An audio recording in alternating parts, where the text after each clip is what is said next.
And I'm a resident of Loveland. I work in the IT industry, and a lot of this whole debate is the whole AstroTurf controversy. And until the 2008 elections, I had never donated to a political campaign.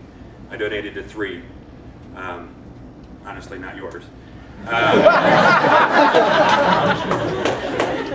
Part of my concern is I believe that the current administration is using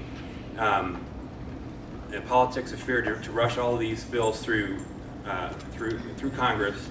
The Stimulus Act, cap and trade, the healthcare reform. My wife has a form of arthritis called psoriatic arthritis. The medication that works best for her for 3 months runs approximately $4,000. Now I work in IT, and part of my career goal is to obviously is to have a career where I have career growth and good salary, and then also benefits for my wife and children.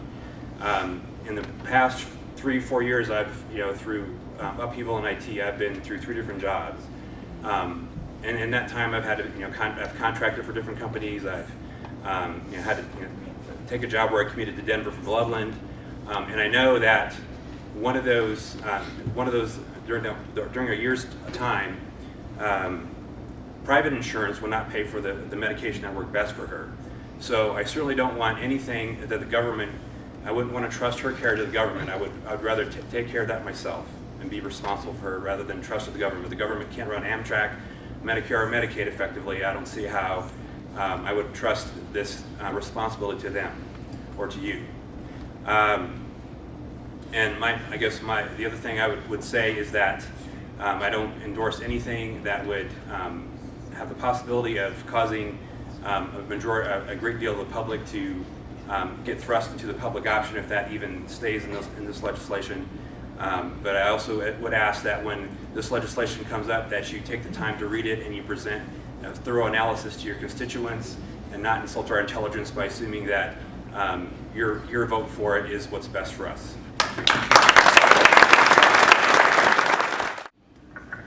I'm Betsy Markey. I'm a retired nurse, and I worked for 40 years with nothing but fine doctors. We cried, we did things with patients, we did our very best for patients. I have never seen a doctor or assisted a doctor that removed tonsils, appendix when they weren't needed, removed a limb full of gangrene that wasn't required. These doctors that I worked for 40 years had all the empathy and compassion that our Creator gives to all of us.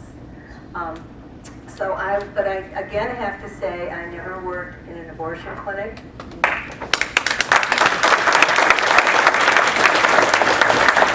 We valued life, and my question is, if life isn't valued in the womb, what makes us think it's going to be valued as we age?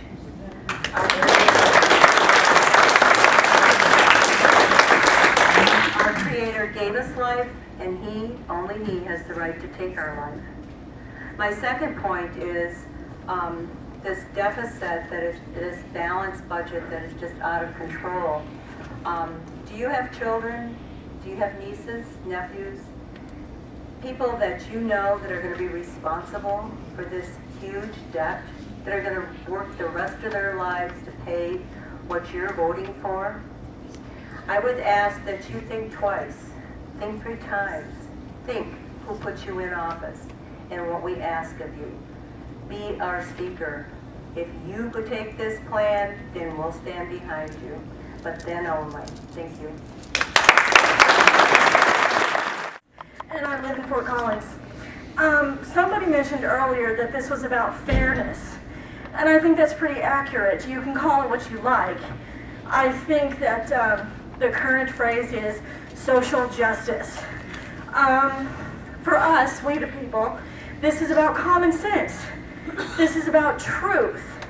I worked for the school district for several years here in Fort Collins, and I know that with kids, as all the parents here know, if you have 2 children, let's say Johnny and Joey, and Johnny does all the work, and Joey does nothing, and then Johnny has to give up half or more of what he has so that Joey, who did nothing, can reap all the benefits from it, you might want to call that justice, because poor Joey. But what about Johnny? How is that fair to Johnny? When someone works hard all of their life and they do the responsible thing, then I would like to know how it's fair, how social justice comes into play when somebody else is still being punished for doing the right thing. Now, nobody here wants to see people suffer, but we also don't want to be punished because we did the right thing and we were responsible our whole lives. We know that this is not really about how you care so much about our health. This is about power. This is about you and all the politicians in Washington gaining more power. We, the people, are very, very tired of you shredding our Constitution. People worked hard.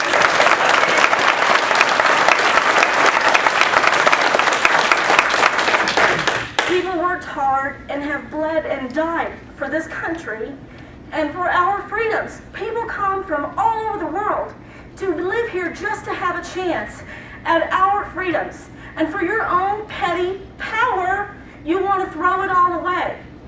I believe there will be a backlash. There's one universal law of physics. For every action, there's an equal and opposite reaction.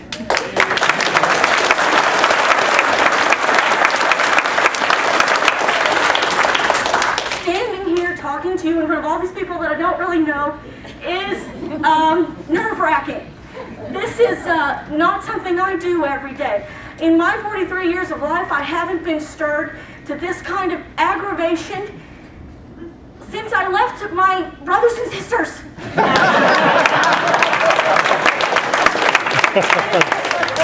If that doesn't mean anything to you, you should talk to my husband because he knows all about them. The point is I'm not doing this for my health, so to speak. I'm doing this for the Constitution because it was supposed to be your job and the people in Washington to defend it. But guess what?